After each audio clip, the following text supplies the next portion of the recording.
Hi friends, உங்க எல்லாருக்கும் என்னுடைய அன்பான வணக்கம். இது ஷர்மிளா பிராங்கோவின் என்னை ஆள வந்த அரக்கனே நாவல் பகுதி 12. வாசிப்பது ஷர்மிளா பிராங்கோ. வாங்க ஃப்ரெண்ட்ஸ், தொடர்ந்து கதையை கேட்கலாம். வெற்றி வீட்டை அடையும் போது அடுத்த வீட்டு அரவிந்தின் அம்மா கேட்டை திறந்து கொண்டு வெளியே வருகிறார். அட வெற்றி, நீ வந்துட்டியா? ஹாஸ்பிட்டல் போகலையா? போயிட்டு தான் ஆண்டி வரேன். அப்பாவை எப்ப வீட்டுக்கு விடுவாங்களாம்? இன்னும் ஒரு 2-3 நாள் ஆகும் ஆண்டி. உங்க அப்பாவை போய் பாக்கணும்னு நினைச்சிட்டு இருந்தேன்பா. இன்னைக்கு கோயிலுக்கு போயிட்டு ஒன்னா ஹாஸ்பிட்டல் போலான்னு கங்கா கிட்ட சொல்லி இருந்தேன். ஆனா கங்கா என்கிட்ட சொல்லாம கொள்ளாம கோயிலுக்கு போயிட்டா. கோயிலுக்கு போயிட்டாளா? அப்படின்னா கங்கா வீட்டுல இல்லையா? இல்லப்பா, காலிங் பெல்ல எவ்வளவு நேரமா அழுத்துறேன் தெரியுமா? ஆளையே காணோம். 3 நாள் விரதம் இருக்காப்பா. காலையில இருந்து பச்சை தண்ணி பல்லுல படாம இருக்கா. கோயிலுக்கு போய் சாமி கும்பிட்டதுக்கு அப்புறமா தான் விரதத்தை முடிப்பா. ரொம்ப கடுமையா விரதம் இருக்கா. இப்ப என்னடானா தனியா கோயிலுக்கு போயிருக்கா. தலை சுத்தி விழுந்தா என்ன பண்றது? நேத்து கூட அவ கூட கோயிலுக்கு போகும்போது தலை சுத்தி அப்படியே கீழே விழ போனவ பக்கத்துல நான் இருந்ததால என்ன பிடிச்சுக்கிட்டா. இல்லனா கீழே விழுந்திருப்பா. இவ்வளவு கடுமையா ஏமா விரதம் இருக்கேன்னு கேட்டதுக்கு, நினைச்சது நடக்கணும்னா கடுமையா விரதம் இருந்துதான் ஆகணும் ஆண்டி அப்படின்னு சொல்றா. அப்படி என்ன நினைச்சு வச்சிருக்கேன்னு சொல்லி கேட்டா, எனக்கு ஒருத்தரை பிடிச்சிருக்கு, அவரே எனக்கு கணவரா அமையணும்னு கடவுள்கிட்ட வேண்டி விரதம் இருக்கிறேன் அப்படின்னு சொல்றா. கங்காவுக்கு பிடிச்ச பையனுக்கு கங்காவை பிடிக்காமலா போகும்? அப்படியே கோயில் சிற்பம் மாதிரில இருக்கா.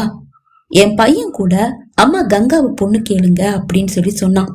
நானும் முதல்ல கங்கா கிட்ட விஷயத்த சொல்லி அவளுக்கு என் பையனை பிடிச்சிருந்தா அதுக்கப்புறமா உங்க அம்மா கிட்ட சொல்லி அவங்க வீட்டு பெரியவங்களுக்கு தெரியப்படுத்தி பொண்ணு கேட்டு போலான்னு நினைச்சு முந்தா நேத்து கங்காவுக்கு துணையா வந்து படுக்கும் போது கங்கா கிட்ட அவ கல்யாண விஷயத்த பத்தி மெதுவா பேசினேன். ஆனா அவ மனசுக்குள்ள ஒருத்தன் இருக்கான்னு அவ சொல்லிட்டா.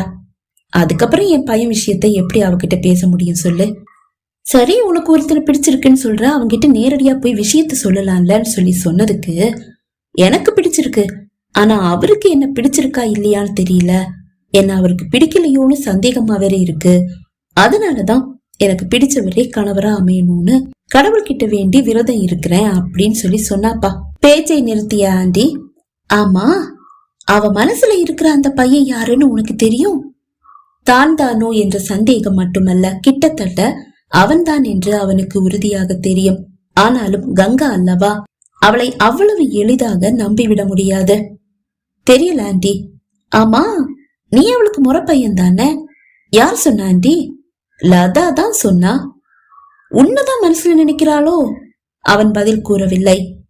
நீதான் அவ மனசுல இருக்கேன்னா நீ என்ன கங்காவை வேண்டான சொல்ல போற? சரிப்பா, நீ ஹாஸ்பிட்டல் போறதா இருந்தா என்னையும் கூப்பிடு, நானும் வரேன்.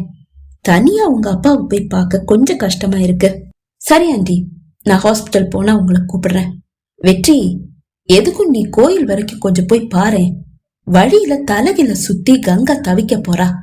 ஆட்டோ பிடிச்சு கோயிலுக்கு போக வேண்டியது தானேன்னு சொல்லி சொன்னதுக்கு, வீட்டுல இருந்து நடந்தே கோயிலுக்கு போகணும், அங்க கிடைக்கிற தீர்த்த தண்ணீரை வாங்கி குடிச்சுதான் விரதத்தை முடிக்கணும் அப்படின்னு சொல்றாப்பா.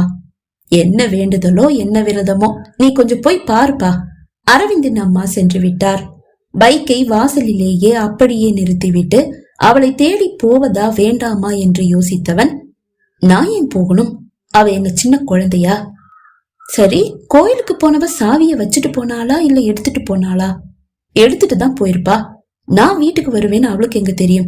அப்பா அம்மாவும் வீட்டுக்கு வர போறது இல்ல. அவளுக்கு போன் பண்ணி சாவி எங்கன்னு கேட்போமா? நான் ஏன் கூப்பிடணும்? அம்மா கிட்ட சொன்னா அம்மா கேட்டு சொல்ல போறாங்க.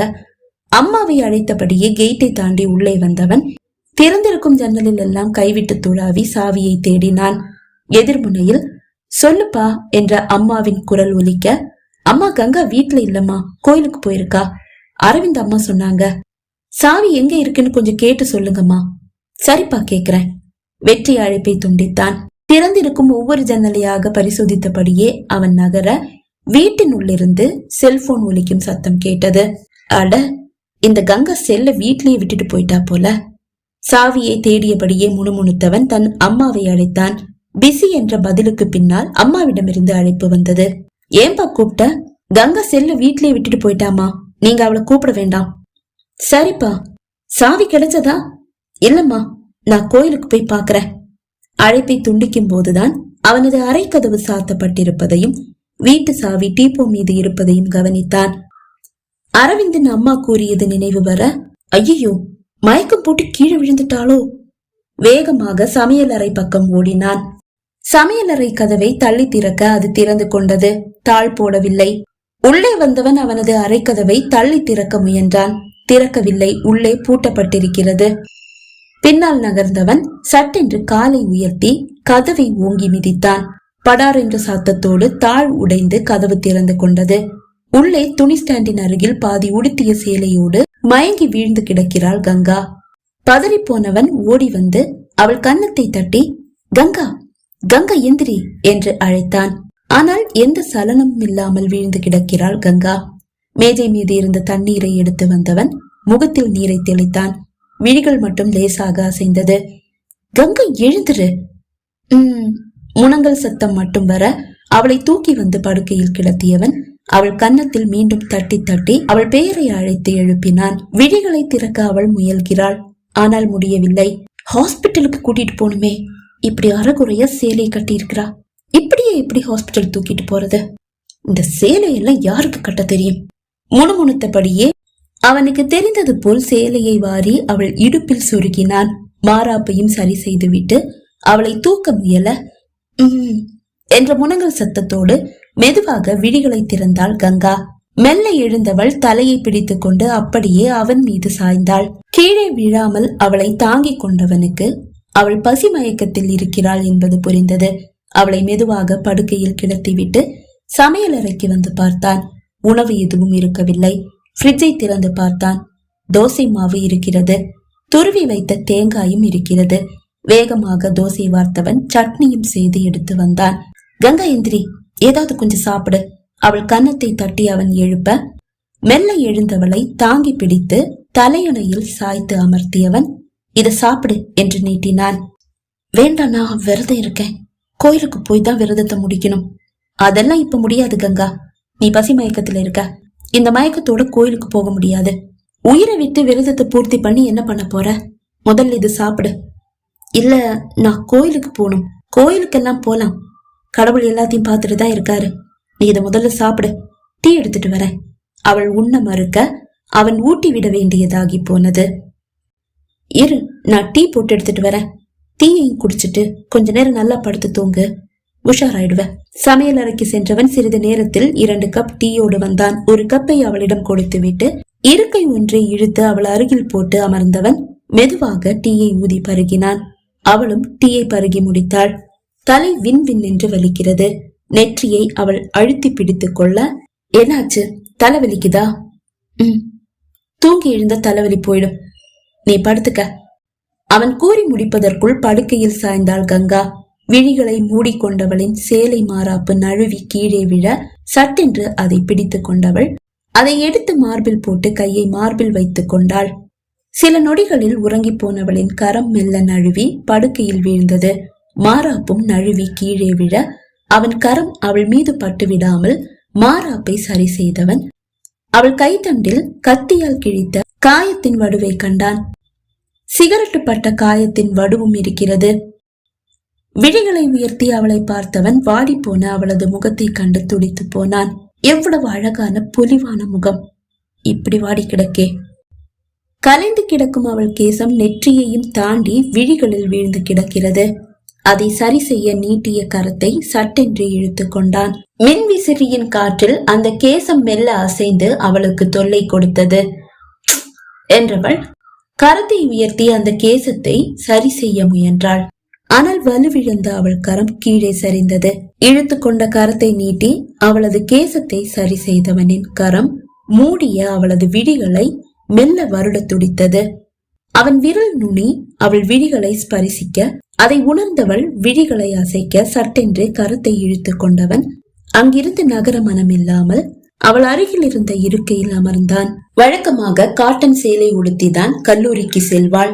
ஆனால் இன்று இப்போது கண்ணாடி போன்ற ஒரு சேலையை தான் உடுத்தி இருக்கிறாள். அது ஏனோ அவள் உடலில் ஒட்டாமல் நழுவி செல்கிறது. மாறாப்பு கூட பல முறை நழுவி வீழ்ந்து விட்டது. அதை எடுத்து சரி செய்து அவன் கையை வலித்து விட்டது. மாறாப்பு நழுவும் போது எல்லாம் அவன் விழிகள் தடுமாறி அவள் உடலை ரசிக்கவே செய்கிறது. தாமரை முட்டாக மூடி கிடக்கும் அவள் விழிகளில் விழிப்பதித்து அவன் அமர்ந்திருந்தாலும் ஒரு கணம் அசைந்த அவன் விழிகள் சங்கு போன்ற அவள் கழுத்தை தழுவி நின்றது. ஆழ்ந்து உறங்குகிறாள் என்று கண்டதும் விழிகள் சேலையையும் தாண்டி பளிச்சென்று தெரியும் அவள் தேகத்தை தழுவியது. டேய் டேய் ஏண்டா? அவன் மனம் அவனை அதட்ட சட்டென்று எழுந்து அறையிலிருந்து வெளியே வந்து விட்டான் வெற்றி. ஹாலில் வந்து அமர்ந்து விட்டானே தவிர மனம் ஏனோ அவளை நாடி செல்ல தூண்டியது. ஒரு முறை அவளை புணர்ந்திருக்கிறான். அன்று எந்த உணர்ச்சியும் அவனுக்கு இருக்கவில்லை. இன்று அவன் உணர்ச்சிகளை தூண்டிவிட்டு கொடுமை செய்கிறது அவள் இளமை. எப்படியோ டிவி முன் அமர்ந்து ஒரு மணி நேரத்தை கொன்றுவிட்டான். கங்கா என்ன செய்கிறாள் என்று அறிய அவன் விழிகள் அவன் அறையை நோக்கி நீண்டது. படுக்கையில் அவள் மெல்ல எழுந்து அமர்வதை கண்டான். அவளுக்கு ஏதேனும் தேவையா என்று அறிய எழுந்த அறையை நோக்கி வந்தான். படுக்கையில் சாய்ந்து அமர்ந்தவள் இடுப்பில் வாரி சொருகி இருக்கும் சேலையை தொட்டு பார்க்கிறாள். சட்டென்று அவள் விழிகள் அவனை தேடி ஓடி வருவதையும் அவன் கண்டான். வாசலில் நிற்கும் வெற்றியை கண்டவள், சாரி, நான் உங்களுக்கு ரொம்ப தொல்லை கொடுத்துட்டேன்னு தெரியும். இனி இந்த தொல்லை உங்களுக்கு இருக்காத. நான் நாளைக்கு சாயந்தரம் திருநெல்வேலி போறேன். போக வேண்டாம் என்று கூற அவன் மனம் துடிக்கிறது. ஆனால் அந்த தகுதியும் உரிமையும் தனக்கு ஏது? பதில் ஒன்றும் கூறாமல் வந்து டிவி முன் அமர்ந்து விட்டான். ஏனோ கங்காவுக்கு கோபம் வந்தது. தொல்லை ஒழிஞ்சதுன்னு நிம்மதியா டிவி பார்க்க போயிட்டாரு. முணுமுணுத்தவளின் விழிகள் நிறைந்து விட்டது. டிவி முன் வெற்றி அமர்ந்திருந்தாலும் அவன் ஓர பார்வை கங்கா மீதுதான் இருக்கிறது. அவளுக்காக ஏங்கும் மனதை அவள் காலடியில் சமர்ப்பிக்க ஆசைதான். ஆனால் ஏதோ ஒன்று தடுக்கிறது. இரவு 8 மணி வரை டிவி முன் அமர்ந்து சேனலை மாற்றி மாற்றி கொண்டிருந்தவனின் முன்னால் சப்பாத்தி குருமா கொண்டு வந்து வைத்தாள் கங்கா. அவள் சமையல் அறைக்கு சென்றதை அவன் கண்டான். ஆனால் சமைக்கதான் செல்கிறாள் என்று அவன் அறியவில்லை. நீ ஏன் சமைச்ச? நான் ஹோட்டல்ல போய் ஏதாவது வாங்கிட்டு வந்திருப்பேனே. ஏன் நான் சமைச்சதை சாப்பிட உங்களுக்கு பிடிக்கலையோ? கோபமாக கேட்டவளை ஆசையாய் பார்த்தவன், உன்னையே சாப்பிட பிடிக்குது, இத சாப்பிட மாட்டேனா? நான் நுனி வரை வந்த வார்த்தைகளை விழுங்கிவிட்டு சப்பாத்தியை எடுத்து உண்ண ஆரம்பித்தவனுக்கு அவள் இப்போது தன்னை ஒருமையில் அழைப்பதோ பேசுவதோ இல்லை என்ற புரிதல் மெய்சிலிருக்க செய்தது. மெல்ல விழிகளை உயர்த்தி அவளை பார்த்தான். அவனையே பார்த்தபடி அமர்ந்திருக்கிறாள் கங்கா. என்ன என்று அவன் கேட்க, இல்லை என்று தலையசைத்து விட்டு டிவியில் விழிகளை நட்டாள் கங்கா. நீ சாப்பிடல? அது ஊட்டி விட்டீங்களே, அது போதும். அவள் தன்னை காதலிக்கிறாளா? அதை அவளிடமே கேட்டு பார்த்து விடலாமா? கேட்டு பார்த்தாதான் என்ன? கங்கா அவன் அழைக்க ஆவலாய் அவனை பார்த்தாள். அப்போது அவன் செல்போன் ஒலித்தது. செல்லை எடுத்து பார்த்தான். அவனது வழக்கறிஞர் அழைக்கிறார். அவன் முகம் சட்டென்று மாறியது. அழைப்பை ஏற்றுக்கொண்டான். சொல்லுங்க சார். வெற்றி, அடுத்த வாரம் புதன்கிழமை கேஸ் கோர்ட்டுக்கு வருது. காலையிலேயே என்ன வந்து பாருங்க. ஓகே சார், வந்து பாக்குறேன். அழைப்பை துண்டித்தவன் செல்போனை டீப்போ மீது வைத்துவிட்டு அமைதியாக உண்ண ஆரம்பித்தான். ஏதோ சொல்ல வந்தீங்களே? விழிகளை உயர்த்தி அவளை பார்த்தவன், சப்பாத்தியும் குருமாவும் சூப்பரா இருக்கு என்று கூறிவிட்டு மீண்டும் உண்ண ஆரம்பித்தான். அவள் ஏமாற்றத்தோடு விழிகளை டிவியில் பதித்தாள். பகுதி 12 நிறைவடைந்தது. பகுதி 13 உங்களை சந்திக்கும் வரை விடைபெறுகிறேன். நன்றி, வணக்கம்.